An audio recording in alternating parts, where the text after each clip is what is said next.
Hello, it is me, Yo Mama, Joe Mama, and today I will be doing a meme review on Borderlands. No, just a regular review on Borderlands because it's been a little bit since I've beaten it, and I've kind of wanted to do like a review of like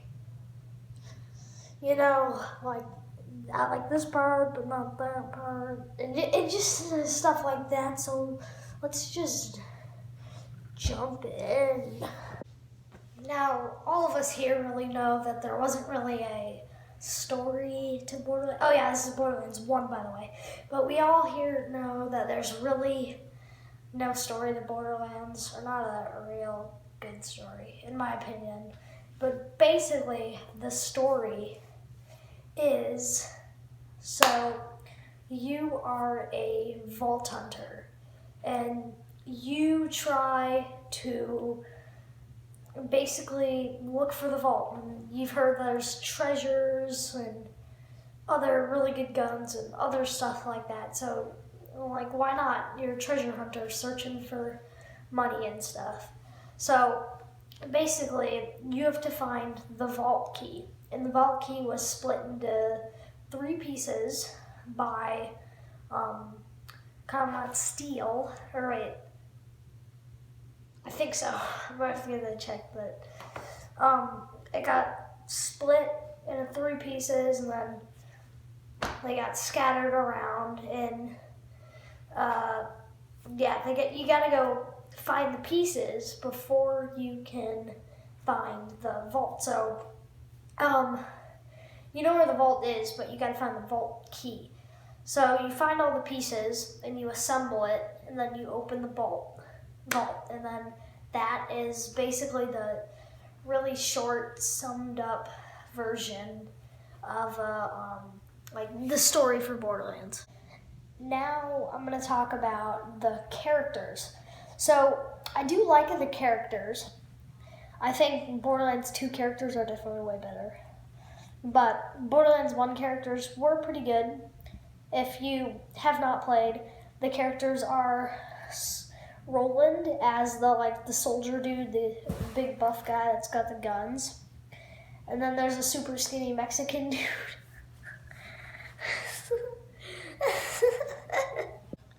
Sorry about that.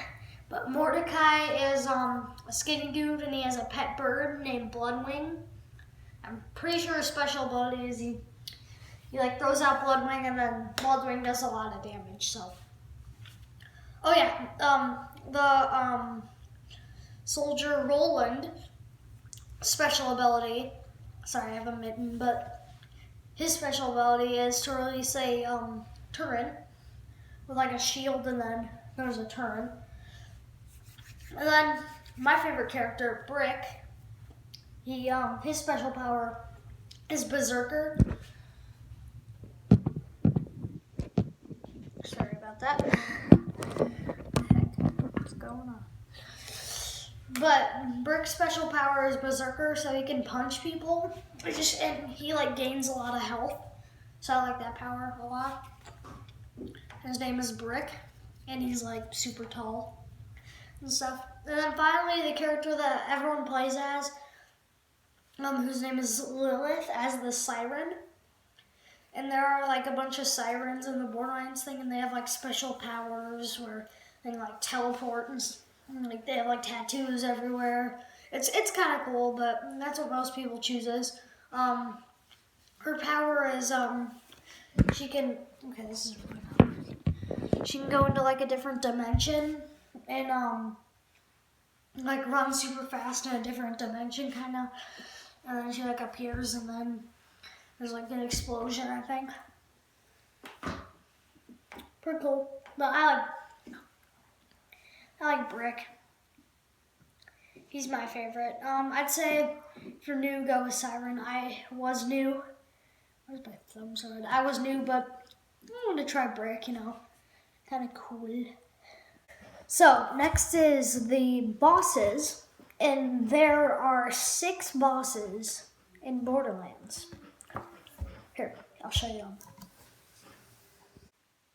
You have 9 toes. You got Sledge, You got Crom. You have the Rat Hive, Baron Flint, and then you have the final boss of the game, the Destroyer. Spoilers.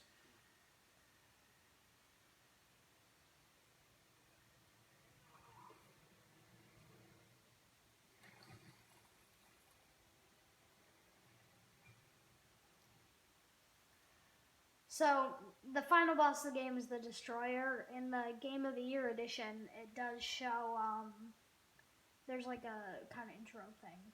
But Kratos just seeks and destroys for this video. Now, I do like all the bosses, but I feel like there could have been one more boss between Nine Toes and Sledge because that's like 20 levels.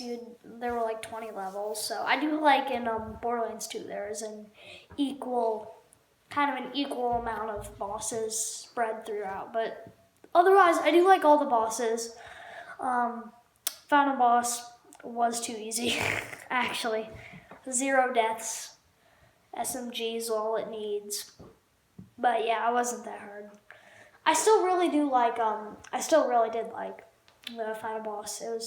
If it could have moved around, like, that would have been much harder, but final boss was pretty good. I do like all the bosses. They were really good.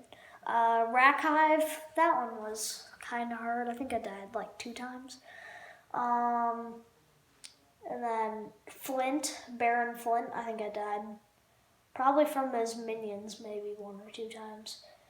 I didn't die from Flint. And then we're going backwards. So Sledge was, I died like 3 times. Nine Toes, I probably didn't die because he's really easy to kill. I don't know if I missed a boss. If I missed one, it was just on there. But I think all the bosses were really good. I did like them. I wouldn't say they were super hard, except Sledge was pretty hard. That one took me a little bit. I didn't really have much dislikes about Borderlands 1. The coloring, I didn't really like the cell shaded thing. It was okay, but I mean, it was kind of I just felt like it was kind of brown everywhere. Because we're all in like a sand area. Just the colors weren't that good. Borderlands 2 did a better job. I think Borderlands 3 just completely eliminated the stuff from the first 2 games. But I don't really have much dislikes. I mean, it's a hard game. That's definitely for sure. I have raged. I must admit. I have raged. It doesn't take too long to beat. Like, I'm a kid, and I beat it in, like, about a month. Hold on.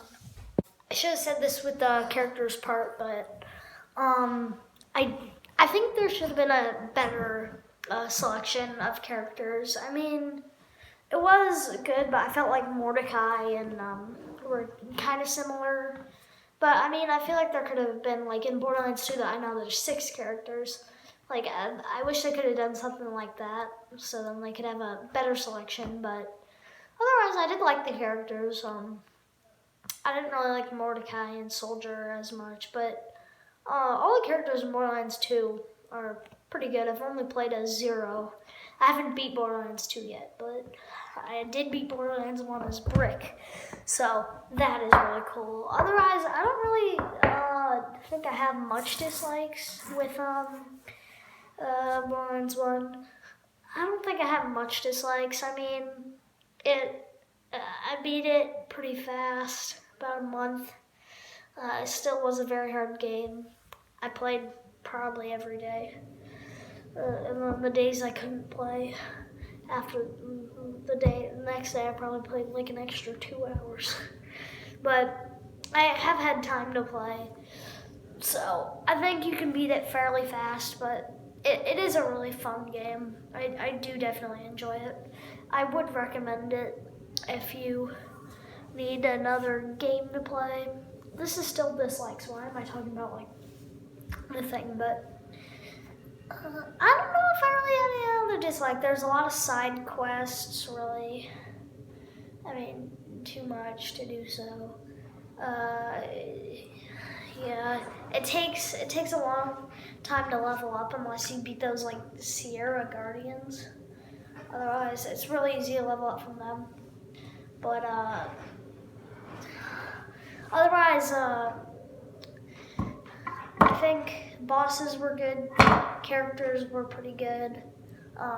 The story was okay. Yeah, I didn't really like the story that much. Like, I know Borderlands 2 story is really good. So, I will give a Borderlands 2 review if I finish it, when I finish it. But I think Borderlands 1 is definitely really fun. I don't really have any dislikes other than like the color and the story. I think it was the story that's like the main thing. Otherwise, it was a pretty good game. I would recommend it. Definitely. I would definitely recommend it. And yeah. Yeah, I should mention the Roid Rage Psycho for bosses. It wasn't really a boss, but that I made a save and then I couldn't beat that guy, and then I stopped playing for like a week and then just deleted it and made a different one. I got past it really kind of easily. That guy was not hard. That was just to get the Mind Gate key. But not much dislikes. Now, my complete overview of the game, I would probably rate it a good 8.5 out of 10. It was really fun, a good shooter game. Yeah, I mean, it's a good shooter game, good fun. What I do like is you can play with friends. I did not mention that. You can play with friends. Pretty cool. I play on PlayStation, and it was $30 on PlayStation, and I know like a week after I got it, it went on sale for like $20, so I was kind of mad. But it's a really fun game. Definitely recommend. 8 out of 10 rating, probably. Mostly things were good, except the story. Borderlands 2 is definitely the better game, but so my friend Finn says there's really no story and you can play them in different order because he hasn't played Borderlands 1 yet, but he started playing Borderlands 2. And he's like, there's no story, but most of the characters in the story is from 1, so you might want to start with 1 first because then it makes more sense. I have to eat to dinner. 8 out of 10 rating. Definitely play. Goodbye.